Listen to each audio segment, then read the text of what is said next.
स्वामी जी, आपके सत्संग के एपिसोड YouTube पर हजारों व्यक्ति देखते हैं। उसमें अमूनम आप शुरुआत करते समय एक मंत्र का उच्चारण करते हैं। वो क्या मंत्र है, उसमें किसको आप नमस्कार करते हैं? थोड़ी इसकी आप विगतवार हमारे दर्शक गणों को उसकी व्याख्या बताएंगे। मैं अपने सत्संग की शुरुआत में त्रिमंत्र से करता हूँ। त्रिमंत्र का मतलब है तीनों धर्म के मंत्रों को एक साथ जोड़ना। और इसका मतलब ये है कि ये तीनों मंत्र अगर एक साथ बोलोगे तो हमारे मन में, हमारी सोच में, हमारे समझ में या हमारी दृष्टि में जो कुछ भेदभाव और अंतर है वो नहीं रहेगा। तो उसमें पहला मंत्र है नवकार मंत्र है, दूसरा मंत्र है ओम नमो भगवते वासुदेवाय जो वैष्णव का मंत्र है, और तीसरा मंत्र है ओम नमः शिवाय जो ब्राह्मणों का मंत्र है। तो ये तीनों मंत्र साथ में बोलने का मतलब ये है कि हम एक दूसरे धर्म के प्रति सम्मान करते हैं, कोई वैर भाव नहीं रखते हैं। कोई बड़ा है, कोई छोटा है, कोई आगे है, कोई पीछे है, ऐसा हम नहीं मानते हैं। और इसीलिए इस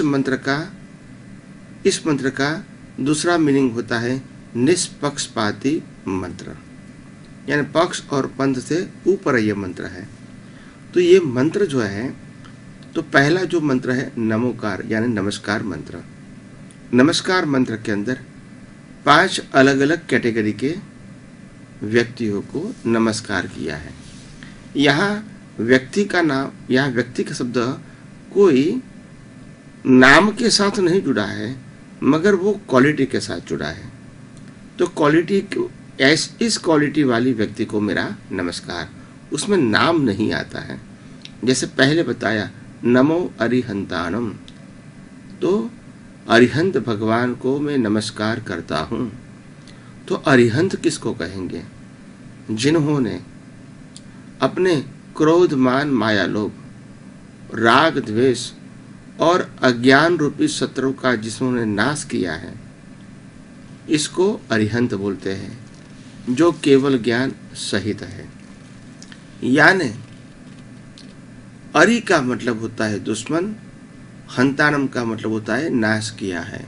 अरिहंताणम, ऐसे अरिहंत भगवंतों को जो अपने शत्रुओं को नाश किया है और केवल ज्ञान सहित है, ऐसे अरिहंत भगवान जो जीवित है उसको मेरा नमस्कार। दूसरा मंत्र है नमो सिद्धाणम, यानी सिद्ध भगवंतों को मेरा नमस्कार। सिद्ध का मतलब होता है जिन्होंने सभी 8वें प्रकार के कर्म को क्षय किया है, जन्म मरण के बंधन से मुक्त हो चुका है, जिनको शरीर भी नहीं है और जिनका निवास आज सिद्ध क्षेत्र में है, ऐसे सिद्ध भगवंतों को मेरा नमस्कार। तो अरिहंत में भी किसी का नाम नहीं आया, सिद्ध में भी किसी का नाम नहीं आया। तीसरा मंत्र है नमो आयर्यायाणम, आचार्य भगवंतों को मैं नमस्कार करता हूँ।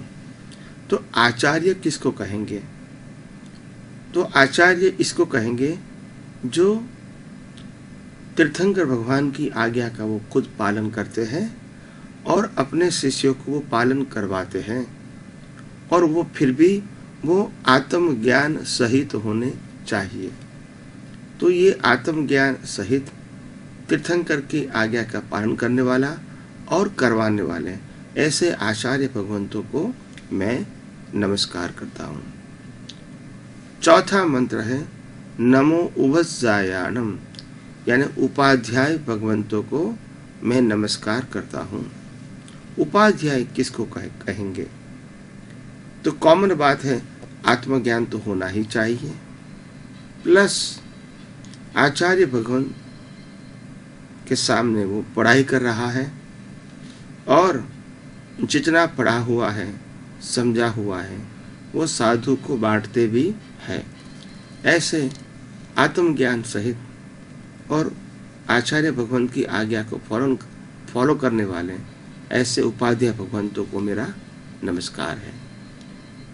5वां नमस्कार है नमो लोए सव्व साहुणम, इस लोक के सभी साधुओं को मैं नमस्कार करता हूँ। तो हम साधु किसको कहेंगे? साधु का मतलब ये नहीं है कि आपने सिर्फ वेश त्याग कर लिया, नहीं, आत्मज्ञान होना चाहिए और आचार्य भगवान और उपाध्याय भगवान जो कुछ भी सिखाते हैं इनको पठन करना, इनको समझना और उनकी सेवा करना, ऐसे व्यक्तियों को साधु बोलते हैं। तो ऐसे साधु आत्मज्ञान सहित है तो उसको मेरा नमस्कार।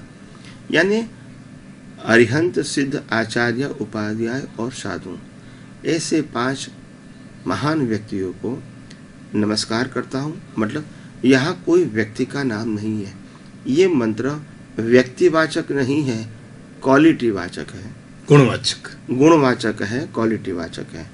तो उसके बाद ये मंत्र में लिखा गया है, ऐसो पंच नमुकारो सब पाव पणासनो। ऐसे 5 महान शक्तिशाली भगवंतों को नमस्कार करना, ये हमारे सर्व पापों को नाश करता है। मंगलानंच सव्यसिम परमम हवै मंगलम। दुनिया के सर्व मंगलों में ये प्रथम मंगल है, परमम हवै मंगलम। तो कोई भी कार्य करने से पहले ये मंत्र को पठन करना चाहिए। तो इस प्रकार से ये नवकार मंत्र है। दूसरा है दूसरा है ओम नमो भगवते वासुदेवाय। वासुदेव भगवान को नमस्कार करता हूँ। ये मंत्र भी व्यक्तिवाचक नहीं है।